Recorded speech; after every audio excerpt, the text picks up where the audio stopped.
ओङ्कारलक्ष्मीरूपेण विष्णोर्हृदयमव्ययम् विष्णुमानन्दमध्यस्थम् ह्रीङ्कारबीजरूपिणी ॐ क्लीं अमृतानन्दभद्रे सत्य आनन्ददायिनी ॐ श्रीं दैत्यभक्षरदां शक्तिमालिनि शत्रुमर्दिनी तेजःप्रकाशिनी देवी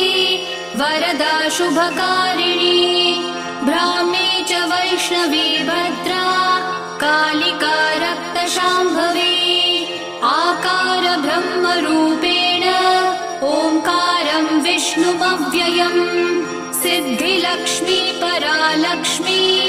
लक्ष्म्यलक्ष्मी नमोऽस्तु ते सूर्यकोटिप्रतीकाशम् चन्द्रकोटिः समप्रभम् तन्मध्ये